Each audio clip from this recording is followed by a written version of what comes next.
Welcome to Democracy Now!, democracynow.org, The War and Peace Report. I'm Amy Goodman. Global tensions are rising following the United States missile attack on a Syrian airbase last week. President Trump said Thursday's attack on the Shayrat airbase, which came without U.S. congressional approval, was a response to a chemical weapons attack the Syrian government allegedly launched from the base last week. This attack in Khan Sheikhoun killed 86 civilians, including dozens of children. International allies of the Syrian government, including Russia, Iran, and Hezbollah, have vowed to retaliate against any future attacks against the Syrian regime. On Sunday, the group issued a joint statement saying, quote, "The aggression against Syria oversteps all red lines. We'll react firmly to any aggression against Syria and any infringement of red lines, whoever carries them out," unquote. Over the weekend, Russia also sent a warship armed with cruise missiles to the coast of Syria in response to the U.S. attack. Meanwhile, U.S. Ambassador to the UN, Nikki Haley, now says President Bashar al-Assad's ouster is inevitable. So there's multiple priorities. Getting Assad out is not the only priority. And so what we're trying to do is obviously defeat ISIS. Secondly, we don't see a peaceful Syria with Assad in there. Thirdly, get the Iranian influence out. And then finally, move towards a political solution, because at the end of the day, this is a complicated situation. There are no easy answers, and a political solution is going to have to happen. But we know that it is not going to be, there's not any sort of option where a political solution is going to happen with Assad at the head of the regime. It just, if you look at his actions, if you look at the situation, it's going to be hard to see a government that's peaceful and stable with Assad. That was U.S. Ambassador to the United Nations Nikki Haley speaking to CNN. U.S. Secretary of State Rex Tillerson is heading to Russia Tuesday. Ahead of the meeting, Tillerson accused Russia of being partially responsible for the chemical weapons attack, saying, quote, "Either Russia has been complicit or Russia has been simply incompetent," unquote. In Russia, meanwhile, lawmaker Mikhail Yemelyanov has accused the United States of provoking a nuclear war. This act goes far beyond just Syria, because clearly Russia supports the legal Syrian government and takes part to a certain scale in this conflict.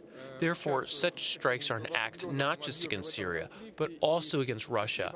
Moreover, when Americans were striking the airport, they didn't know if our citizens were there or not. So this situation may lead at least to a repetition of the Cuban Missile Crisis, which almost pushed the world onto the edge of a nuclear war.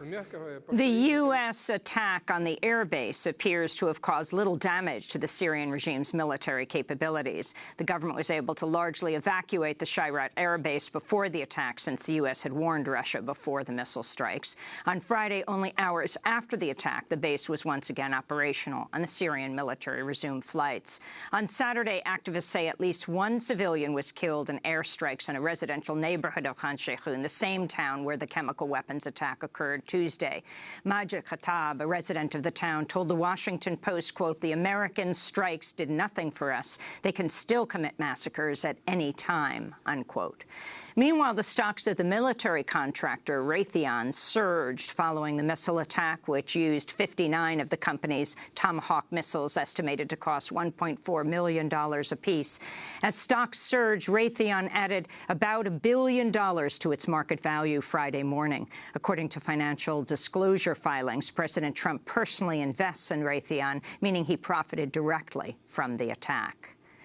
Egyptian President Abdel Fattah el-Sisi has imposed a 3-month state of emergency after bombings at 2 Coptic Christian churches killed at least 49 people during Palm Sunday services. Several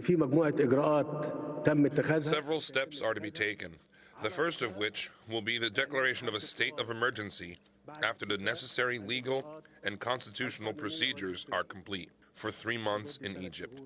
We are announcing this state of emergency only to protect our country and secure it and prevent any interference with it. ISIS has claimed responsibility for the attacks on the St. George's Coptic Church in the northern city of Tanta and the St. Mark's Cathedral in Alexandria. The state of emergency gives al-Sisi's government even further power to continue its crackdown against human rights activists and journalists. It allows the government and its security forces to surveil all communications, confiscate property, arrest anyone suspected of violating the state of emergency laws, and shut down media outlets. On Sunday, Christians mourned the victims of the bombing. This is a priest in Tanta, Tawfiq Kobesh.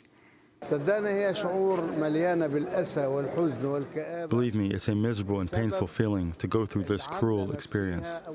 We don't expect people who live with us in the same country, people whom we've shared love and friendship with, and who are familiar with us, to do these things. The Pentagon is sending an aircraft carrier and several warships towards the Korean Peninsula in a major escalation of the conflict between the U.S. and North Korea. The decision to deploy the aircraft carrier known as the Vinson and 3 guided missile destroyers and cruisers to the peninsula came only days after North Korea launched its latest ballistic missile test. This missile reportedly flew only 37 miles. NBC News is reporting, citing unnamed military officials, that the National Security Council has presented President Trump with a series of options on North Korea, which include deploying U.S. nuclear weapons to South Korea's Osan Airbase. This would mark the U.S.'s first overseas nuclear deployment since the end of the Cold War. Another option reportedly presented to President Trump is the assassination of North Korean leader Kim Jong-un. In Washington, D.C., Neil Gorsuch is being sworn in as a Supreme Court justice today. Chief Justice John Roberts will administer the oath. On Friday, Gorsuch was confirmed by the Senate in a 54-45 vote after Republican lawmakers invoked the so-called nuclear option, changing the Senate's rules in order to allow Gorsuch to be confirmed by a simple majority. Gorsuch has a long history of ruling against workers in cases involving federal race, sex, age, disability, and political discrimination and retaliation claims. His confirmation was opposed by Democratic lawmakers, including Senate Minority Leader Chuck Schumer.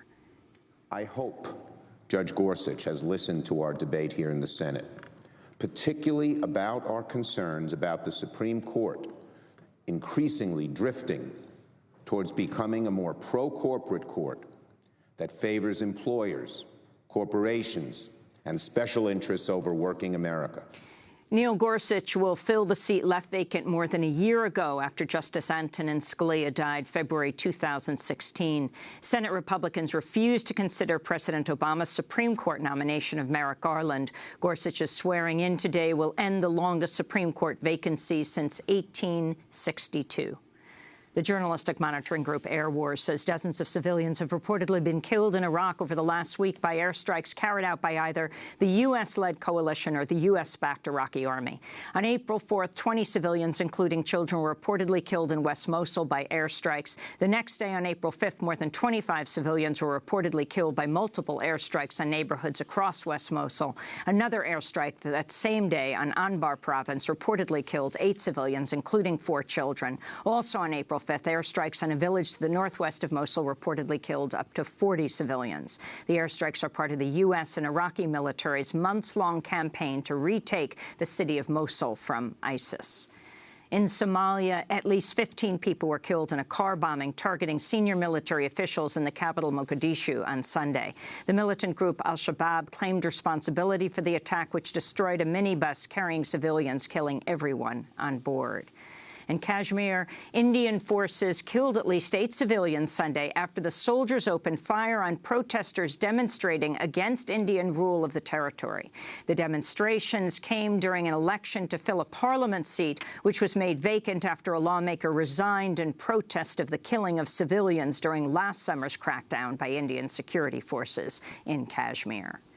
In Sweden, thousands of people gathered Sunday in Stockholm's Central Square to commemorate the victims of an attack on Friday, in which 4 people died and 15 more were injured after a man drove into a crowd of people. The police say the suspected attacker was an Uzbek asylum seeker whose application had been rejected and had been given 4 weeks to leave Sweden in December. Authorities say the man who's been arrested had shown support for extremist groups such as ISIS. Pentagon officials say a U.S. Special Forces soldier was killed in Afghanistan over the weekend. The soldier, who's not been identified, was killed Saturday night in Nangarhar province. Pentagon officials say the death came as U.S. and Afghan military were carrying out a joint operation against militants affiliated with ISIS in Achin district. In Texas, thousands of people rallied in downtown Dallas Sunday to protest President Trump's plans for mass deportations, as well as his failed attempts to ban refugees and people from some majority Muslim nations from entering the United States. This is civil rights activist Martin Luther King III speaking at the rally. What is important about this demonstration, in my judgment, is it's Christians, it's Muslims, it's Jews, it's Hindus, it's people who may not have a belief, but the fact that Americans are coming together saying we as America can and must do better. Arizona Governor Doug Ducey has signed legislation that dramatically pushes education privatization by making every one of Arizona's public school students eligible to receive state money to attend a private or religious school. The legislation was approved by the Arizona House and Senate with no support from a single Democratic lawmaker. Education Secretary Betsy DeVos is a major backer of these types of private school voucher programs, which divert public funding out of the public school system. In more education news, New York State is making tuition free at public universities for families with annual income of under $125,000 a year. The free tuition plan, which will be phased in over the next 3 years, will cover all City University of New York and State University of New York colleges and universities. The governor's office says the plan will affect nearly 1 million families across New York State. And an update to a case we've been following. One of New York's best-known immigrant rights advocates will not face deportation tomorrow.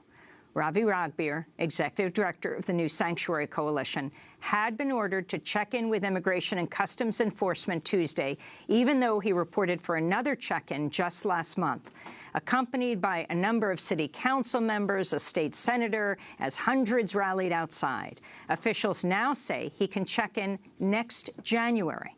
This is Ravi Ragbir describing how accompaniment works. When we partner U.S. citizens with immigrants who are in this crisis, not only for myself, but many others, they are able to get the support from the community, and so they are not in this fearful space, but also getting the officers to treat that person with respect. Faith groups are planning to hold an interfaith Seder on Tuesday morning at 26 Federal Plaza in New York City to call for lasting immigration reform. And those are some of the headlines. This is Democracy Now!, democracynow.org, The War and Peace Report. I'm Amy Goodman. And I'm Juan Gonzalez. Welcome to all of our listeners and viewers around the country and around the world.